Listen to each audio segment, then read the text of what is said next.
Portal की हालत क्या रही, लोग किसान दिवाली के दिन लाइन में खड़े रहे। आप ये देखते हो कि डीएपी यूरिया के लिए किसान लाठियां खा रहा है। आप ये देखते हो जब तुलाई होती है तो 7-7 दिन तक किसान अपनी पिकअप ट्रैक्टर में मंडी के आगे बैठा रहता है। आप खुद देखते हो, मुझे बोलने की जरूरत नहीं है। चूरू सांसद राहुल कस्बा को बोलने की जरूरत नहीं बल्कि दिखाने की जरूरत है, जो कि इन तस्वीरों में बखूबी दिख भी रहा है। सांसद कस्बा हजारों ट्रैक्टरों के सारथी बन किसानों की अनेक मांगों को लेकर चूरू से जयपुर की ओर रवाना हुए। हालांकि किसानों के कई ट्रैक्टरों को रोकने के लिए प्रशासन ने कोई कमी नहीं छोड़ी। केवल रोड पर ही नहीं बल्कि ट्रैक्टरों को गांव से भी बाहर नहीं निकलने दिया जा रहा। लोगों को गांव में रोका जा रहा है, ट्रैक्टर गांव से निकलने नहीं दिए जा रहे हैं और पुलिस को आगे करके बदलाव सरकार है वो जो किसानों है उनको उनकी जो मांगे हैं उनको बदलना चाहती है। इसके अलावा सांसद कस्बा खुद ट्रैक्टर की ड्राइविंग सीट पर भी बैठे नजर आए, जहां उनके एक तरफ सादुलपुर के पूर्व विधायक कृष्णा पूनिया हैं, तो दूसरी तरफ तारानगर विधायक नरेंद्र बुडानिया।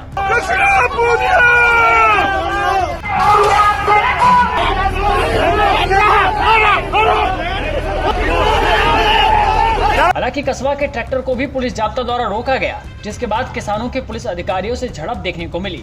वहीं दूसरी ओर चूरू के जिला कलेक्टर अभिषेक सुराना का कहना है कि लंबे समय से बकाया बीमा की राशि को लेकर प्रशासन किसानों से बातचीत कर रही है, जहां पर वो किसानों के लगातार टच में है। किसानों की लंबे समय से जो बकाया बीमा क्लेम उसको लेकर मांगे हैं और अभी कूच किया जा रहा है, क्या कहोगे?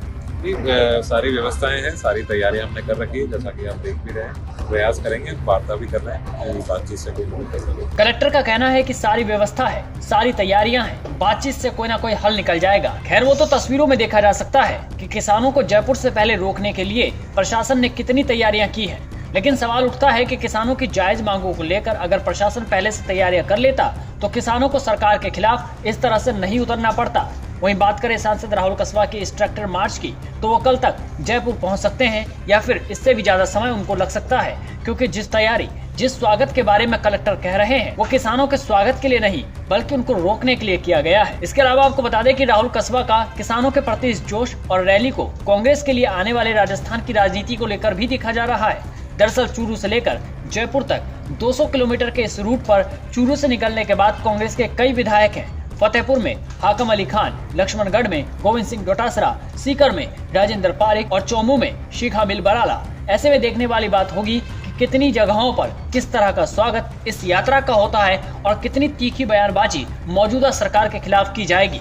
इसके अलावा किसान समर्थकों ने राजस्थान सरकार पर ट्रैक्टर यात्रा को लेकर क्या कुछ गंभीर आरोप लगाए, आप भी सुनिए। क्या कहोगे, किन मांगों को लेकर आज इकट्ठा हुए और गिरफ्तारियां की जा रही है? फसल बीमा क्लेम को लेकर जो किसानों की कई दिनों से जो मांग थी वो लंबित मांगे है। जिला प्रशासन है उसको अपने तहसील स्तर पर, ब्लॉक स्तर पर और जिला स्तर पर भी इसका आंदोलन किया गया, मगर सरकार ने इसको गंभीरता से नहीं लिया। आज उसी कारण ये हमारे सांसद महोदय ने निर्णय लिया है किसानों के साथ जयपुर कूच करने का।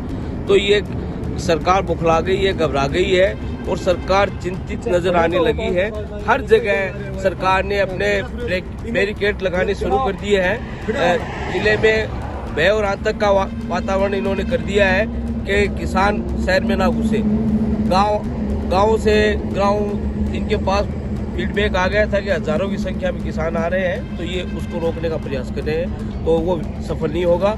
और हमारे सांसद है वो राजगढ़ से रवाना होकर आ गए, हम उनका इंतजार कर रहे हैं और जैसे ही वो आगे घोषणा करेंगे उनके साथ